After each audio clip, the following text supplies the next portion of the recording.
বাড়ির ছাদ থেকে রক্তাক্ত অবস্থায় অষ্টম শ্রেণীর ছাত্রের মৃতদেহ উদ্ধার। মাথায় গুলির আঘাত। ঘটনাস্থল থেকে বাজেয়াপ্ত করা হয়েছে একটি আগ্নেয়াস্ত্র। মালদার কালিয়াচক থানার জালুয়া বাধাল গ্রাম পঞ্চায়েতের শ্রীরামপুর এলাকার ঘটনা। জানা গিয়েছে, মৃত ছাত্রের নাম সামিউল ইসলাম। সে স্থানীয় একটি হাইস্কুলে অষ্টম শ্রেণীর ছাত্র। পরিবার সূত্রে জানা যায়, আজ সকালবেলা কালিয়াচকের শেরশাহীতে ব্যবসার কাজে বেরিয়ে যায় ওই ছাত্রের বাবা। মেয়েকে নিয়ে স্কুলে যায় মা। বাড়িতে একাই ছিল ওই ছাত্র। হঠাৎ বাড়ির ছাদ থেকে প্রতিবেশীরা বিকট আওয়াজ শুনতে পান। পরে প্রতিবেশীদের ফোন পেয়ে বাড়িতে ছুটে আসে ওই ছাত্রের মা। ছাদে গিয়ে দেখতে পান ছেলের রক্তাক্ত মৃতদেহ পড়ে রয়েছে। খবর পেয়ে ঘটনাস্থলে পৌঁছায় কালিয়াচকের এসডিপিও ফাইজাল রেজা ও কালিয়াচক থানার আইসি সুমন রায় চৌধুরীর নেতৃত্বে বিশাল পুলিশ বাহিনী। পুলিশ মৃতদেহ উদ্ধার করে ময়নাতদন্তের জন্য পাঠিয়েছে। তবে বন্দুকটি কোথা থেকে এলো, কিভাবে গুলি চালালো, নাকি ওই ছাত্র নিজেই গুলি চালিয়ে আত্মহত্যা করেছে, তা সমস্ত কিছু তদন্ত করে দেখছে পুলিশ। কি হয়েছিল? কিছুই হয়নি।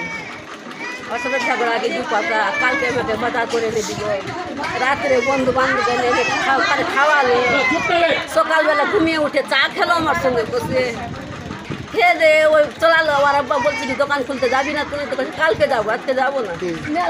আর কিছু বললেন আমার বাবা। আমি আমার মেয়েকে নিয়ে চলে গেলাম পরীক্ষা দিতে। পরীক্ষা দিতে গেলাম, তখন রাস্তাতে দেখছি কি মোটরসাইকেল চালিয়ে আসছে। আর কথাবার্তা বললাম না, আমি টোটোতে আছি। আর কিছুই, আর কোনো কথাই নেই। তারপরে কি শুনলেন?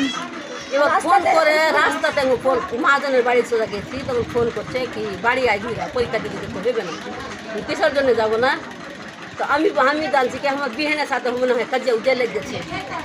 আমার কি হলো বলছে না। তো ওখান থেকে আমি ফিরে আসলাম, শুনছি এখানে এসে কি এভাবে হয়ে গেছে। কি হয়েছে কেউ বলতে পারছে না।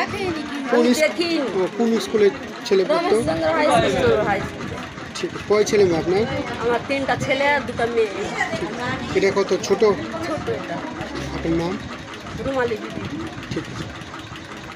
Bureau report, news for Bengal.